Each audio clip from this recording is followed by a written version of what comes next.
বিরতির পর ফিরে এলাম, দেখছেন বাংলাদেশ এখন। বলছিলাম গতকাল পরশুদিন বিএনপি চেয়ারপারসন 7টি প্রস্তাব দিয়েছেন। এর মধ্যে একটি হচ্ছে নির্দলীয় নিরপেক্ষ সরকারের অধীনে নির্বাচন, জাতীয় নির্বাচন দিতে হবে এবং সেই নির্বাচনে সব পক্ষের প্রতিনিধিদের সম্মতিতে হতে হবে।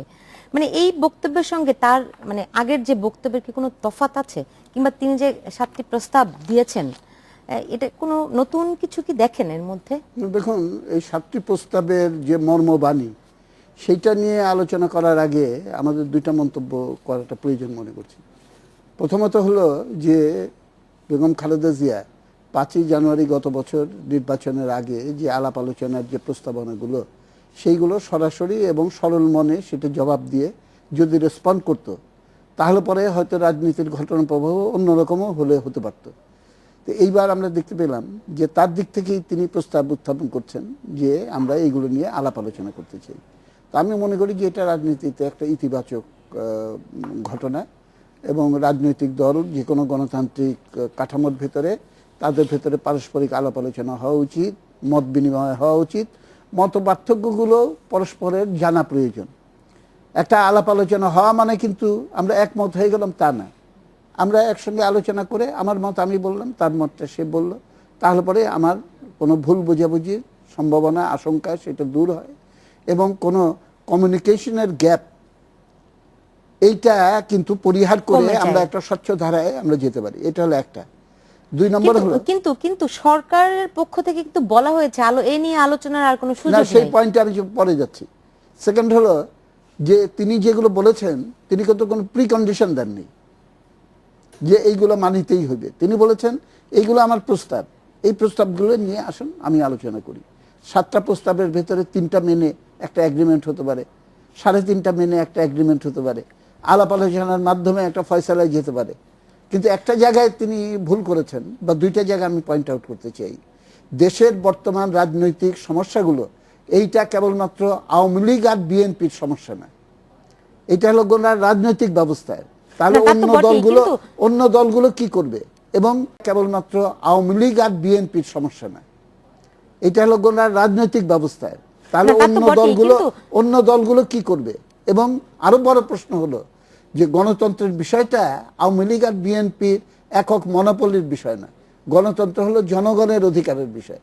তো জনগণ তার মৌলিক অধিকারগুলো ভোগ করতে পারবে কি পারবে না, সভা করার, সমাবেশ করার, বিক্ষোভ করার, প্রতিবাদ করার, ন্যায় বিচার পাওয়ার, আইনের শাসনের গ্যারান্টি নিশ্চিত হওয়ার, ভোট দেওয়ার অধিকার, নির্বাচনী ব্যবস্থা, টাকার খেলা, পেশি শক্তি এবং প্রশাসনিক কারসাজি এগুলো থেকে মুক্ত একটা সুষ্ঠু নির্বাচন ব্যবস্থা হবে কিনা, এইগুলো হলো জনগণের আকাঙ্ক্ষা।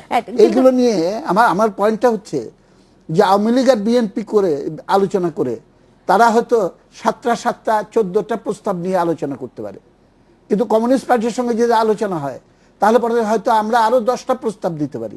হয়তো দেখা যাবে সেইখানে আপনি একটা সমস্যার একটা সূত্র আপনার এই কথা আমি ফিরবো। কমিউনিস্ট পার্টি সেই মানুষের আশা আকাঙ্ক্ষার দলে পরিণত হতে পেরেছে কিনা এই প্রশ্ন নিয়ে আমি ফিরবো, কিন্তু তার আগে আমি যেতে চাই নাঈমুল ইসলাম খান আপনার কাছে, যে এই যে বেগম জিয়া যে 7টি প্রস্তাব দিয়েছেন তার এই প্রস্তাবগুলি শুনলে মনে হয় না যে দেশে একটা নির্বাচনের আভাস আছে, একটা নির্বাচনের পরিবেশ, সামনে একটা নির্বাচন, এরকম কি মনে হয়?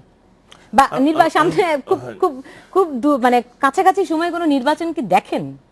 আমি তারও আগে একটু যাই। আমার কাছে বরাবরই মনে হচ্ছে যে কৌশলগতভাবে বিএনপি ভুল করছে, অথবা ভুল করছে যদি আমি ভদ্রতা করে নাও বলি, যে সঠিক সময়ে সঠিক জিনিসটা করছে না। উদাহরণ হিসেবে বলি যে 5ই জানুয়ারি একটা নির্বাচন হয়েছে, আওয়ামী লীগ এখন আবার নতুন করে ক্ষমতায় যেতে পেরেছে, তার মানে কিন্তু এই না যে রাজনৈতিকভাবে বিএনপি রাজনৈতিকভাবে পরাজিত হয়েছে। কিন্তু পরবর্তীতে বিএনপির আচার আচরণের কারণে, বিএনপির বক্তব্যে দুর্বলতা বা অক্ষমতার কারণে সাধারণভাবে সকলেই ধরে নিয়েছে যে বিএনপি পরাজিত হয়েছে, আওয়ামী লীগ জয় হয়েছে। এখন আমি কিন্তু দেখি বিএনপির অনেকগুলি জয়, এইভাবে জয় যে বিএনপির জোটটি আওয়ামী লীগ অনেক চেষ্টা করেও ভাঙতে পারেনি। ভাঙার এখন কিন্তু একটা আভাস আমি বলি, আমি তখনকার কথা বলছি, ভাঙতে পারেনি।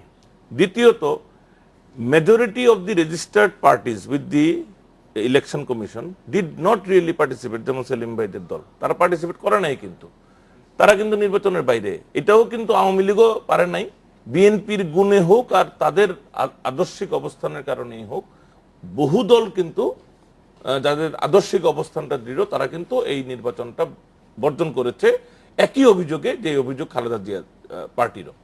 তারপরে এইভাবে বলার পর এবং সারা পৃথিবীর মানে প্রতিষ্ঠিত গণতন্ত্রগুলো এই নির্বাচনটাকে একটা সুন্দর উদাহরণ হিসেবে নেয় নাই, এবং এই নির্বাচনটা নিয়ে আওয়ামী লীগ, এক মিনিট বলছি, আওয়ামী লীগও এই নির্বাচনটা নিয়ে গৌরব করে না।